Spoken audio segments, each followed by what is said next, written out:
রাজ্যের বিরোধী দলনেতা শুভেন্দু অধিকারী উত্তরবঙ্গ সফরে যাওয়ার সময় কোচবিহার এলাকায় কনভয়ে হামলা। উক্ত ঘটনার প্রতিবাদে পূর্ব বর্ধমান জেলা জুড়ে বিজেপির পক্ষ থেকে প্রতিবাদ ও ধিক্কার কর্মসূচি পালিত হয় মঙ্গলবার। জেলার অন্যান্য জায়গার ন্যায় মঙ্গলকোটের কৈচর বাসস্ট্যান্ডের কাটোয়া বর্ধমান রোডে পথ অবরোধ করে বিক্ষোভ কর্মসূচি পালন করল বোলপুর বিজেপির সাংগঠনিক জেলার কর্মীরা।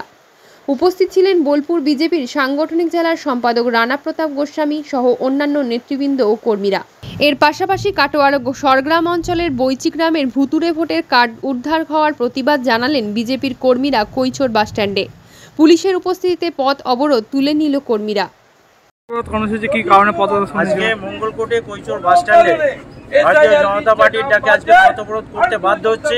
কারণ আপনারা জানেন, এই রাজ্যের মুখ্যমন্ত্রী কিছুদিন যাবতই এই এলাকার সমস্ত সম্প্রদায়ের মানুষদেরকে তিনি বারংবার সাম্প্রদায়িক দাঙ্গা উস্কানি দিয়ে আজকে এমন একটা ঘটনা তিনি ঘটালেন ভারতবর্ষের রাজনৈতিক ইতিহাসে কলঙ্কিত অধ্যায়, যে পশ্চিমবাংলার বিরোধী দলনেতা সম্মানীয় শুভেন্দু অধিকারীর কনভয়ের উপরে হামলা, এমনকি তার বুলেট প্রুফ গাড়ি ভেঙে দেওয়া হয়েছে।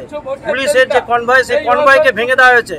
আজ আমরা মানুষের কাছে সেই বিচার চাইতে এসেছি, যে সাধারণ মানুষ আজকে দাঁড়িয়ে বিচার করুক যে কোন জায়গায় আজকে পশ্চিমবাংলা থেকে মমতা ব্যানার্জি নিয়ে যাচ্ছে। সেই মানুষকে জাগ্রত করার জন্য আমরা এই পথ অবরোধে সামিল হয়েছি। বলছি, দেখা যাচ্ছে একদিন আগে আমরা সরগ্রাম অঞ্চলের বৈচি গ্রামে ভুয়ো ভোটার ধরা পড়েছে। কি আপনারা বলুন, আপনাদের কি বলতে হবে মিডিয়ায়, যে আজকে যেখানে কোনো মানুষের দেখা পাওয়া যাচ্ছে না, ভোটার তালিকায় নাম আছে, আর মমতা বন্দ্যোপাধ্যায় বলতে 2024-এর ভোটার তালিকা থেকে কারোর নাম বাদ দেওয়া যাবে না, বাদ দিলে তিনি বিএলএদের উপর হামলা করবেন। তাহলে কারে যদি ভুতুরে ভোটার ঢুকিয়ে রেখে দিয়েছে, যে মমতা বন্দ্যোপাধ্যায় ক্ষমতা আসার আগে 1998 সাল থেকে তিনি সংসদে দাঁড়িয়ে চিৎকার করছিলেন যে সমস্ত ভুতুরে ভোটার বাদ দিতে হবে, সচিত্র পরিচয়পত্রের উপর ভোট হতে হবে।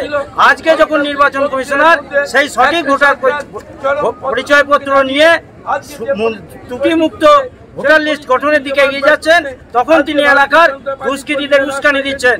এই স্বচ্ছ ভোটার তালিকা তৈরি করা যাবে না, দুর্নীতিযুক্ত ভোটার তালিকা রাখতে হবে। এই প্রমাণ আপনারা ওইখান থেকে বৈচি গ্রাম থেকে দেখেছেন। শুধু বৈচি গ্রাম নয়, আমার মঙ্গলকোটে জাকেশ্বরটি গ্রামেও আছে।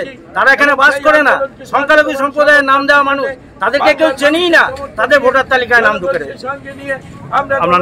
আমার নাম রানা প্রতাপ গোস্বামী। আমি বীরভূম বোলপুর জেলার সম্পাদক।